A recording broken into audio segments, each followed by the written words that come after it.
Hi everyone, Steve here. This is my fourth attempt to get this video done, so I really hope it works this time.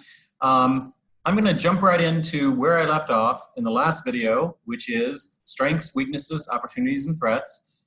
Covered that in the last video, but now we're just going to give some examples. If I say to you, Apple has a ton of money sitting in the banks, what is that?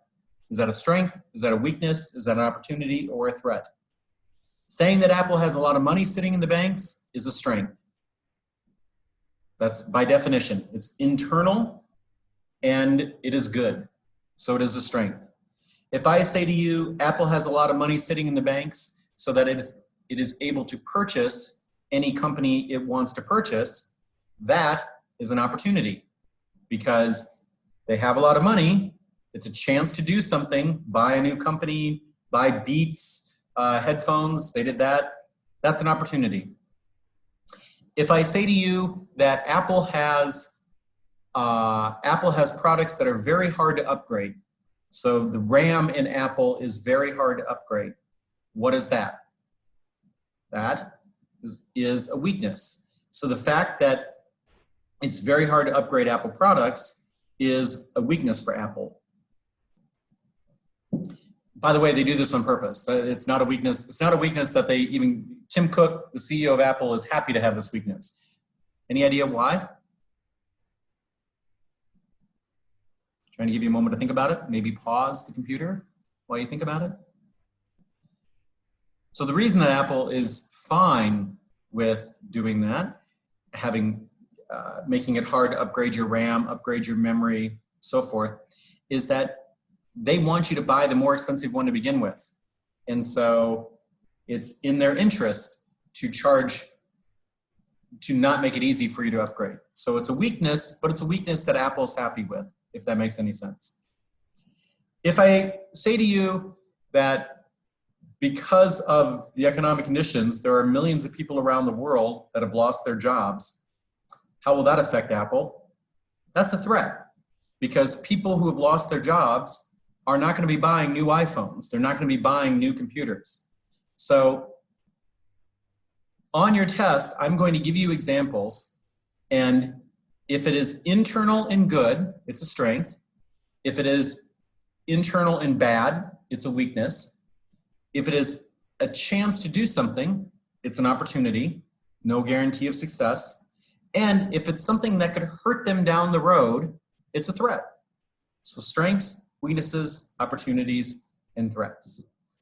So I'm now trying something I've not tried before, which is trying the share screen method so that we'll see if this works. You can tell me in the comments or in class if this works.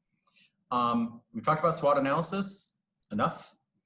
I also mentioned in the last video that corporate planning equals the same as strategic planning. It's the long-term, very important planning for a company. And it asks questions like, what products are we going to be selling years from now? What services are we going to be offering years from now?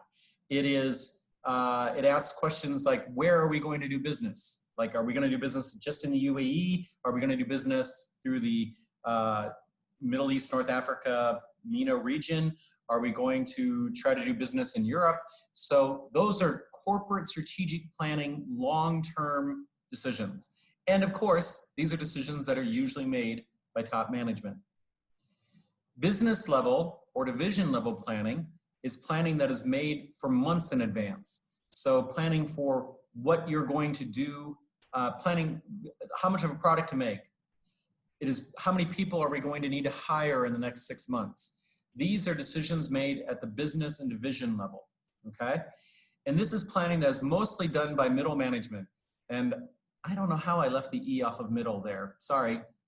Middle's supposed to have an E there. Yee, Steve. Okay, functional planning. Functional planning is what a person does. The word function means what a person does in their job. So if you work in accounting, if you're an accountant, then your function is accounting. If you work in human resources, then your function is HR. If you work in marketing, etc. So function means what you do. In the world of business, when we refer to functional planning, we're talking about planning that is days or weeks ahead of you. It is truly asking questions like, do we have enough employees today to get our job done? How much food do we, if you're a restaurant, you sell more food on the weekends, how much food do we need to order for this weekend's business?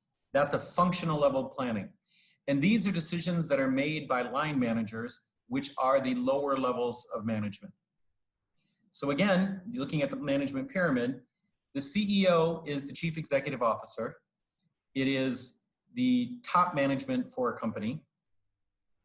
The CEO and top management, they're the ones that do the corporate level strategic planning. Middle management is the ones that are most likely to be doing the divisional and business level planning. And the first line management is who will do the functional planning.